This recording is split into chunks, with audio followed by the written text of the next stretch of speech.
안녕하십니까. JTV 저녁 뉴스입니다. 전북대가 약대 신설을 위한 신청서를 교육부에 제출했습니다. 전북대는 지난 2015년부터 약대 추진단을 구성하고 생명과학과 천연물 분야에서 부가가치를 창출할 수 있는 연구 중심 약사 양성에 무게를 두고 준비해 왔습니다.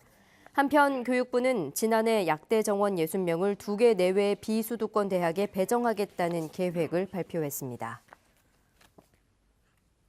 국민연금공단이 비정규직 근로자 1,231명 전원을 모두 정규직으로 전환했습니다. 공단은 콜센터 상담사와 IT 용역 근로자 등 1,231명의 기간제 근로자들을 자회사 방식이 아닌 공단이 직접 고용하는 정규직으로 전환했다고 밝혔습니다. 공단은 또 정규직 전환 근로자들의 복리후생을 차별 없이 적용하고 합리적인 표준 임금 체계를 설계해 처우 개선에 앞장서겠다고 덧붙였습니다.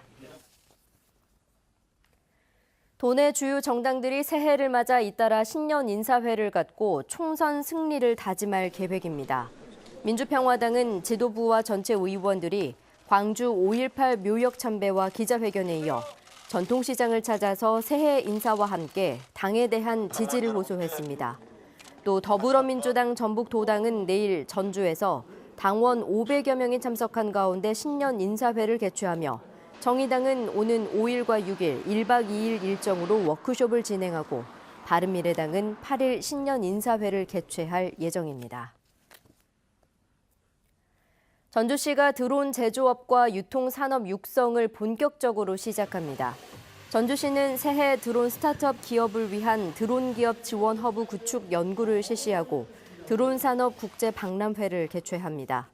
전주시는 이를 통해 지역의 드론 산업을 활성화하고 2025년 드론 월드컵 대회를 개최하기 위한 기반을 다질 계획입니다. 중소기업을 육성하기 위한 지원금의 금리가 낮아졌습니다. 전라북도는 기금관리은행과의 금리 조정을 통해 창업과 경쟁력 강화 자금의 연금리는 2%에서 1.6%로 벤처기업 육성자금의 연금리는 1%에서 0.6%로 각각 낮췄다고 밝혔습니다. 전라북도는 새해 중소기업 육성기금으로 1,900억 원을 지원할 계획입니다. 전라북도가 정보통신기술로 축산 악취를 관리하는 사업을 시범 추진합니다. 전라북도는 김제 용제 축사 15곳에서 시범적으로 악취 정보를 원격 측정해 기준치를 초과하면 악취 저감 약제를 자동 살포하는 사업을 진행합니다. 전라북도는 시범 사업의 성과를 바탕으로 악취 민원이 많은 지역에 확대 실시할 계획입니다. 전북 소방본부가 창설 이래 처음으로 여성 지방 소방정을 배출했습니다. 전북 소방본부는 전미희 소방본부 구급팀장이 백승기 소방본부 예방지도팀장과 김광수 전주 완산소방서 소방행정과장과 함께 소방서장급인 지방소방정으로 승진했다고 밝혔습니다.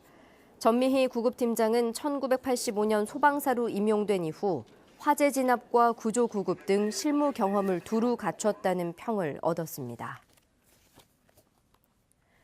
예년보다 추운 날씨는 내일 아침까지 이어지겠고 낮부터는 비교적 온화한 서풍이 불면서 기온이 오르겠습니다. 전주의 아침 최저기온은 영하 6도, 무주와 진안은 영하 10도가 예상되고 한낮에는 대부분 지역이 4도 안팎까지 오르며 평년 수준을 회복하겠습니다. 공기질도 보통 수준을 유지할 것으로 보입니다. 당분간 눈이나 비 소식 없이 갈수록 대기는 건조해지겠습니다. 바람도 강하게 불어 작은 불씨가 큰 불로 이어질 수 있는 만큼 화재 예방에 각별히 유의하시기 바랍니다. JTV 8시 뉴스 예고입니다. 군산시가 올해 미세먼지를 줄이기 위해 크게 늘린 예산 가운데 60%가 도시숲 조성에 치우쳐 논란이 일고 있습니다. 농수로의 야생동물 추락 사고가 반복돼 개선 작업이 시급하지만 관련 규정은 10년째 제자리 걸음입니다. 전북대가 6년 만에 다시 약대 유치 신청서를 제출했습니다. 이달 말쯤 결과가 나올 것으로 보입니다. 총선이 내년으로 다가오면서 정계 개편 가능성과 전북 정치권의 변화에 관심이 모아지고 있습니다. 자세한 소식은 JTV 8시 뉴스에서 전해드리겠습니다.